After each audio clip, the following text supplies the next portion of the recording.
Hello बच्चों, हम लोग प्रीवियस वीडियो में देखें कि अल्कोहल्स को कितने तरह से वर्गीकृत किया जाता है। तो हम लोगों ने देखा कि 3 तरह से वर्गीकृत किया जाता है और उसके वर्गीकरण के अंदर उसका कितना प्रकार था उसके बारे में हम लोगों ने चर्चा की। अब हम लोग इसका नामकरण सीखेंगे कि अल्कोहल्स के कंपाउंड का नामकरण कैसे किया जाता है 2 सिस्टम से। एक तो पौराणिक विधि कॉमन सिस्टम जिसको ट्रिवियल सिस्टम भी कहा जाता है और दूसरा आईपीएसी सिस्टम जो कि इंपॉर्टेंट है ना। देखते हैं कि किस तरह से इसका नामकरण किया जाता है, समझते हैं इसको हम लोग। तो आज का हम लोग का टॉपिक है अध्ययन करने का नोमेनक्लेचर ऑफ अल्कोहल्स। नोमेनक्लेचर यानी नामकरण, इसका अल्कोहल्स का नामकरण कैसे किया जाता है आज हम लोग सीखेंगे। आज का टॉपिक है। तो इसको 2 सिस्टम से नामकरण किया जाता है। एक है कॉमन सिस्टम। कॉमन सिस्टम में क्या लिखा जाता है? तो अल्काइल अल्कोहल लिखा जाता है। अल्काइल और अल्कोहल के बीच में गैप भी होता है, ध्यान से देखोगे। अल्काइल और अल्कोहल के बीच में स्पेस है, जब भी नामकरण करेंगे तो स्पेस छोड़ना जरूरी है। उसके बाद आईपीएसी सिस्टम आता है, आईयूपीएसी सिस्टम, फुल फॉर्म बता चुके हैं, बार बार नहीं बताएंगे। आईपीएसी सिस्टम में क्या नाम करते हैं? तो अल्केनॉल, अल्केन लिखते हैं ना, अल्केन लिखते हैं तो ई को हटाकर ओएल लगाते हैं। ओएल किसके लिए लगाते हैं? ओएच ग्रुप के लिए। ओएल किसके लिए लगाते हैं? ओएच ग्रुप के लिए, इसलिए अल्केनॉल है ना। अब देखते हैं इसका एग्जांपल से नामकरण।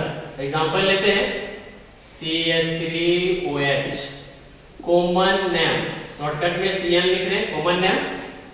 अल्काइल अल्कोहल, यही ना, अल्काइल अल्कोहल। अल्काइल यानी नंबर ऑफ कार्बन एटम्स, एक कार्बन है, एक कार्बन को अल्काइल में क्या लिखते हैं? तो हम लोग पढ़ चुके हैं, मिथाइल लिखते हैं। और OH के लिए तो अल्कोहल लिखा ही हुआ है, तो क्या नाम हो जाएगा? क्या हो जाएगा? Methyl alcohol. आईपीएसी सिस्टम को शॉर्ट में यहाँ पर लिख रहे हैं IN, है ना। इसका आईपीएसी नाम क्या हो जाएगा? क्या लिखते हैं? अल्केनॉल। अल्केनॉल में अल्केन का ई हटा है, OL जुड़ा हुआ है OH के लिए। CH3 है और CH3 का अल्केन में हम लोग क्या जानते हैं? मीथेन जानते हैं। CH3 को अल्केन में क्या लिखते हैं? मीथेन लिखते हैं। ई को हटा देना है और इसमें क्या जोड़ देना है? OL जोड़ देना। क्या नाम हो जाएगा? मिथेनॉल। यानी CH3OH का क्या नाम होगा आईपीएसी में? मिथेनॉल। कॉमन नाम क्या होगा? मिथाइल अल्कोहल होगा। दूसरा एग्जांपल लेते हैं CH3CH2OH, कुछ इस तरह से। इसका क्या नाम हो जाएगा? तो कॉमन नाम क्या हो जाएगा? 2 कार्बन का अल्काइल ग्रुप क्या बोलते हैं हम लोग? इथाइल बोलते हैं, हो जाएगा इथाइल। OH के लिए अल्कोहल, नाम हो जाएगा इथाइल अल्कोहल। आईपीएसी नाम क्या हो जाएगा? तो आईपीएसी नाम 2 कार्बन के लिए क्या बोलते हैं? इथेन बोलते हैं। ई को हटाएंगे, OL जोड़ देंगे, नाम हो जाएगा इथेनॉल, है ना। इथेनॉल इसको बोलते हैं।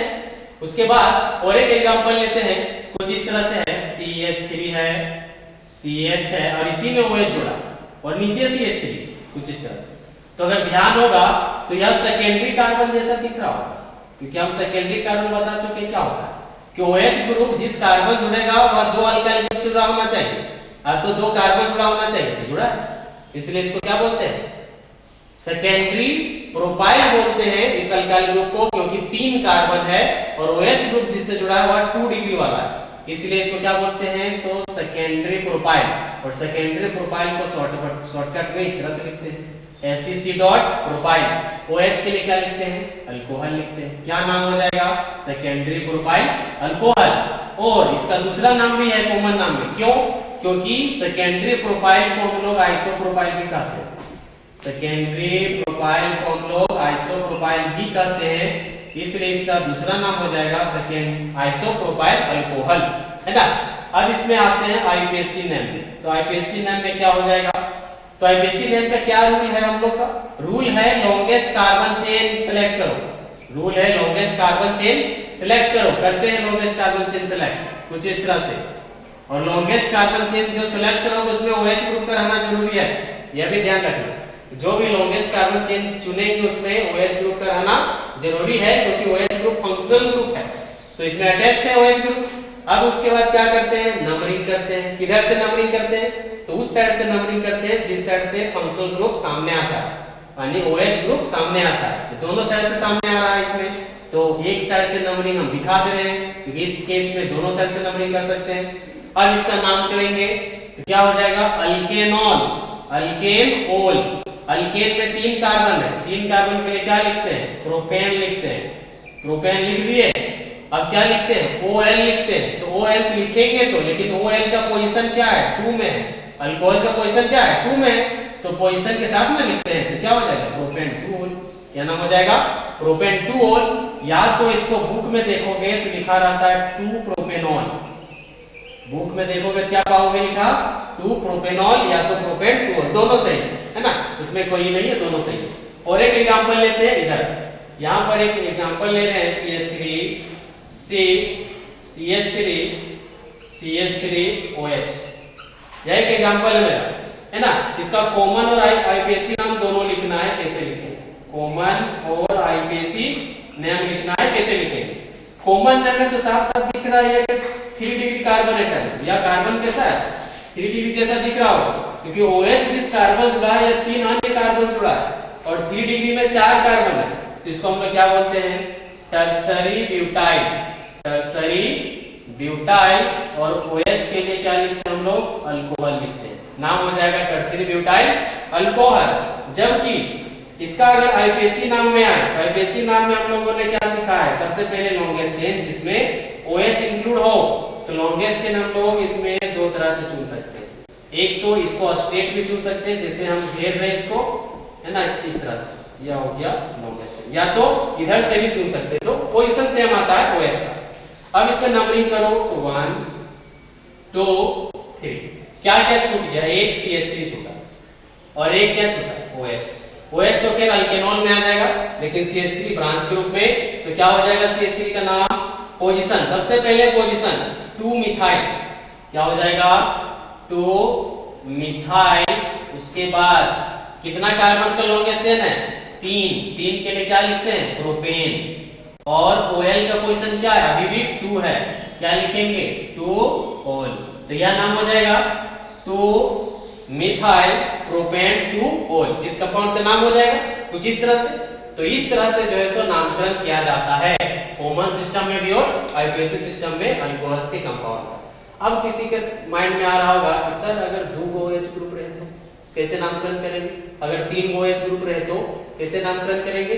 हम लोग सीखे हैं ना, अगर 2 ठो सेम रहता है तो डाई लगाते हैं, 3 को सेम रहेगा तो ट्राई लगाते हैं, 4 को सेम रहेगा तो टेट्रा लगाते हैं, 5 के लिए पेंटा, हेक्सा, हेप्टा, ऑक्टा, इसी तरह से बढ़ते चलते हैं। तो एग्जांपल लेते हैं कुछ, है ना, CH2 दोनों में OH ग्रुप जुड़ा है, इस तरह से। इसका कॉमन नाम को याद रखोगे तुम लोग, इसको बोलते हैं इथिलीन ग्लाइकोल। क्या बोलते हैं, इथिलीन ग्लाइकोल के नाम से यह जाना जाता है। एग्जाम में डायरेक्टली इथिलीन ग्लाइकोल भी लिख देता है, तो यह ध्यान में रखना है, इस कंपाउंड को इथिलीन ग्लाइकोल भी कहते हैं। आईपीएसी नाम हम लोग करेंगे, आईपीएसी नाम हम लोग खुद से करेंगे रूल के अनुसार। तो रूल के अनुसार longest carbon chain, longest carbon chain चुन लो। यह हो गया लॉन्गेस्ट कार्बन चेन, कितना कार्बन आया, 2, या फर्स्ट या सेकेंड, दोनों में एक OH है। नाम कैसे लिखते हैं, अल्केनोल, अल्केन OL, है ना। तो अल्केन में क्या कार्बन है, 2 ठो, क्या हो जाएगा, इथेन हो गया, इथेन। उसके बाद क्या है, इथेन के बाद क्या है, तो 1 में और 2 में और OH ग्रुप है, दोनों का पोजीशन नहीं, 4 जो रहता, चारों का पोजीशन देते, तो चारों का पोजीशन देते तो उससे पहले लिख लेते हैं हम लोग, क्या हो जाएगा 1 2 डाई, और OH के लिए क्या लिखते, OL लिखते, क्या नाम हो जाएगा, इथेन 1 2 डायोल। अब देखो यहाँ पर अल्केन में E नहीं हटेगा, क्यों नहीं हटेगा, कि कब हटता है ये भी पहले सुन लो, कि E तबे हटता है जब इसके सामने O होता है, यह ध्यान में रखना, है ना।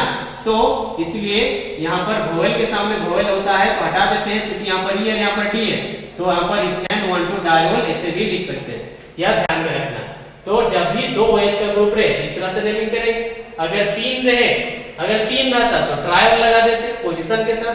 तो इस तरह से नेमिंग किया जाता है किसका, किसी भी अल्कोहल के कंपाउंड्स का। एक और एग्जांपल ले लेते हैं, एक और एग्जांपल क्या हो जाएगा, इस तरह से है कि CH2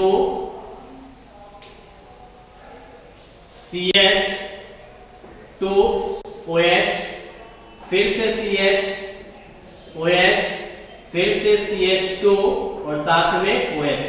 अब इसमें कितना कार्बन है? 3 कार्बन और तीनों कार्बन एकक OH। कॉमन नेम इसका फिर से याद रखना है, इसको बोलते हैं ग्लिसरॉल। क्या बोलते हैं? ग्लिसरॉल के नाम से यह जाना जाता है, ध्यान में रखो, है ना। जब साबुन बनाएंगे तब यह काम आएगा। साबुन कब बनाएंगे? तो आखिरी चैप्टर में। आईपीएसी नाम क्या है? तो आईपीएसी नाम समझते हैं रूल। रूल क्या है? Longest chain. सिलेक्ट करो लॉन्गेस्ट चेन। हो गया लॉन्गेस्ट चेन। नंबरिंग, क्योंकि तीनों में एकक OH है, किधर से भी तुम नंबरिंग कर सकते हो, सही होगा। यह हो गया। क्या करेंगे पहले?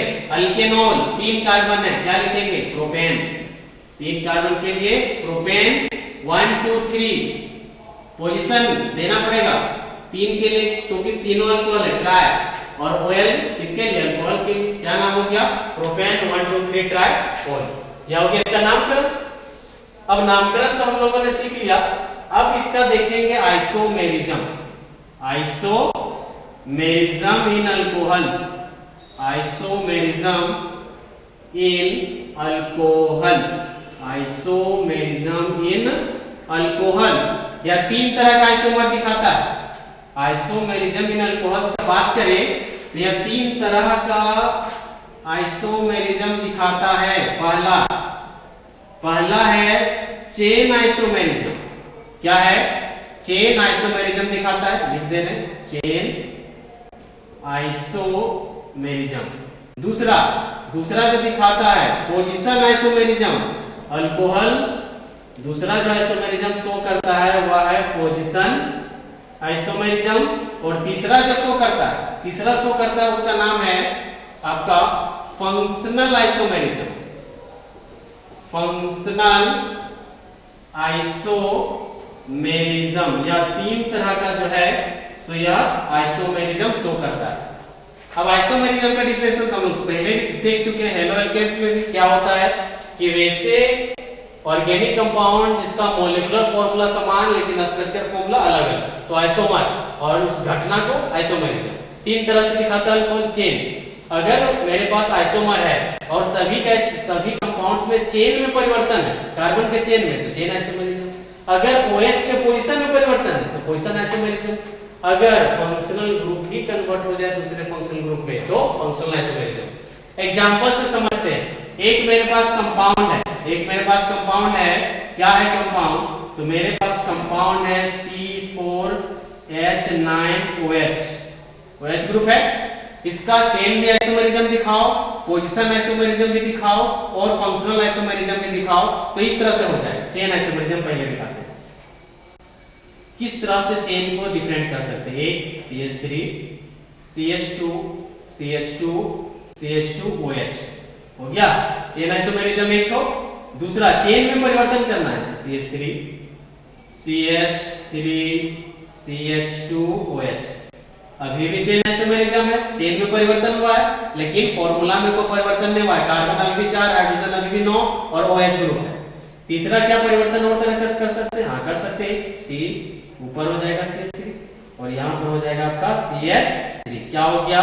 यह तीसरा हो गया चेन आइसोमेरिज्म। तो यह 3 तरह से चेन आइसोमेरिज्म हो सकता है इस फॉर्मूला वाले कंपाउंड में, यानी इस कंपाउंड का 3 चेन आइसोमर है। पोजीशन आइसोमर कैसे चेंज कर सकता है? इसी कंपाउंड का लेते हैं पोजीशन आइसोमर। तो एग्जांपल में लिख दे रहे हैं C4H9OH। अल्कोहल के पोजीशन में सिर्फ होना चाहिए, चेन में परिवर्तन नहीं होना चाहिए। क्या लिखेंगे? तो CH3 CH2 CH2 CH2OH। अब इसमें OH का पोजीशन देखो तो इस कार्बन में, फर्स्ट कार्बन में, तो क्या और भी पोजीशन चेंज हो सकता है? तो एक लिख के देखते हो पहले CH3 CH2 CHOH CH3। अब अल्कोहल का पोजीशन 1 से 2 आ गया। 1 से 2, पहले 1 था, अब क्या आ गया? 2 आ गया, तो चेंज हुआ ना पोजीशन। तो 2 पोजीशन आइसोमेरिज्म के इसके अलावा लिख सकते हैं? कोई बोले ना हाँ सर लिख सकते हैं ना, इस तरह से लिख सकते हैं ना, OH और फिर यहाँ पर कर देगा CH2 और फिर यहाँ पर कर देगा CH3, इस तरह से।